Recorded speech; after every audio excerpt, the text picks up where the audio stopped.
हूँ आपके साथ नीलोफर अंसारी और आप देख रहे हैं एसएफटी न्यूज। आइए नजर डालते हैं आज की बड़ी खबर पर। प्रदेश के मुख्यमंत्री योगी आदित्यनाथ ने कहा कि भव्यता और दिव्यता के साथ महाकुंभ आयोजित हो रहा है। प्रधानमंत्री नरेंद्र मोदी ने महाकुंभ के लिए जो विजन दिया है उसको स्थानीय स्तर पर लागू करने के लिए सभी पूरी प्रतिबद्धता के साथ कार्य कर रहे हैं। पौष पूर्णिमा और मकर संक्रांति के स्नान संपन्न हो गए हैं। मौनी अमावस्या और बसंत पंचमी के दो बड़े स्नान महाकुंभ की शोभा हैं। 7,000 से अधिक संस्थाएं यहाँ आ चुकी हैं। आज 1 करोड़ से अधिक लोग यहाँ मौजूद हैं। इतनी बड़ी संख्या के लिए सभी विभाग मिलकर उनकी सुविधा और सुरक्षा के लिए काम कर रहे हैं। 29 जनवरी और 3 फरवरी के महास्नान के आयोजन को ध्यान में रखकर हमने व्यवस्था का अवलोकन किया है। उसी भव्यता और दिव्यता के साथ यहाँ पर आयोजित हो रहा है। आदरणीय प्रधानमंत्री जी ने जो विजन दिया है महाकुंभ के लिए, उसको स्थानीय स्तर पर लागू करने के लिए सभी लोग पूरी प्रतिबद्धता के साथ कार्य कर रहे हैं। और मैं आपको इस बात के लिए धन्यवाद दूंगा कि प्रयागराज की छवि को एक पॉजिटिव तरीके से महाकुंभ के बहाने आप लोगों ने प्रस्तुत करने का कार्य किया और उसको लगातार आगे बढ़ा रहे हैं। इस दौरान हमारे सामने पौष पूर्णिमा और मकर संक्रांति के जो मुख्य स्नान थे वे संपन्न हो चुके हैं और आगामी जो स्नान है जिसमें मौनी अमावस्या का स्नान 29 जनवरी को और बसंत पंचमी का 3 फरवरी को, ये 2 बड़े महास्नान हैं जो कुंभ की शोभा है। इस महाकुंभ की शोभा है। 7,000 से अधिक संस्थाएं अब तक यहाँ पर आ चुकी हैं और मेरा मानना है आज मैंने पूरे महाकुंभ एरिया का सर्वे किया है। प्रातः काल से हम लोग देख रहे हैं यहाँ पर जो लोग आज संगम तट पर स्नान करने वाले श्रद्धालुओं की संख्या और यहाँ पे रहने वाले कल्पवसंतों, कल्पवासियों और अन्य संस्थाओं से जुड़ी हुई पूरी संख्या को अगर हम देखेंगे तो यह बढ़ करके लगभग 1 करोड़ से अधिक लोग आज के समय में यहाँ पर मौजूद हैं।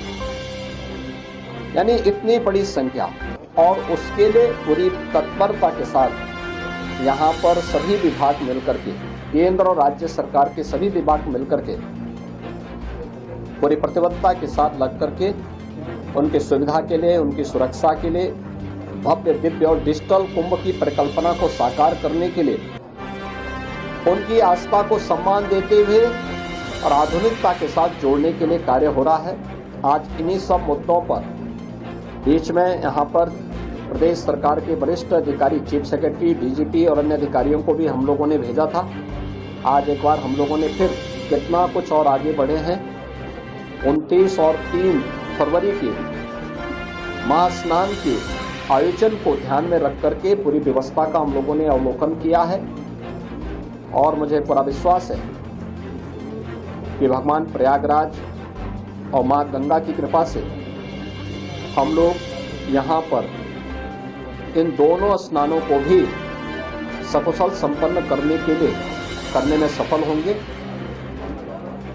महाकुंभ में आदरणीय प्रधानमंत्री जी का, आदरणीय राष्ट्रपति जी का, आदरणीय उपराष्ट्रपति जी का कार्यक्रम भी प्रस्तावित है। बहुत शीघ्र उन तिथियों को केंद्रीय गृह मंत्री जी आदरणीय अमित शाह जी का भी कार्यक्रम प्रस्तावित है। अन्य महानुभावों के भी कार्यक्रम यहाँ पर लगातार चल रहे हैं। पूर्व राष्ट्रपति आदरणीय रामनाथ कोविंद जी इस समय महाकुंभ के आयोजन के साथ जुड़े हुए हैं। तमाम राज्यों के माननीय राज्यपालगण, माननीय मुख्यमंत्रीगण लगातार यहाँ आ रहे हैं। हमारे उच्चतम न्यायालय और उच्च न्यायालयों के माननीय न्यायमूर्तिगण भी और विभिन्न राज्यों से जुड़े हुए माननीय जनप्रतिनिधिगण भी लगातार यहाँ पर आकर के स्नान में भाग ले रहे हैं।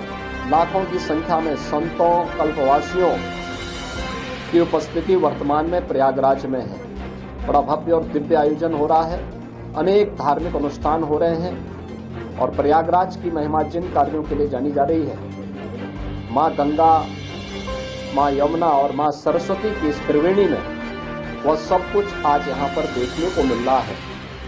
चाहे देशी हो या विदेशी, जो कोई भी संगम में स्नान कर रहा है अभिभूत होकर के जा रहा है।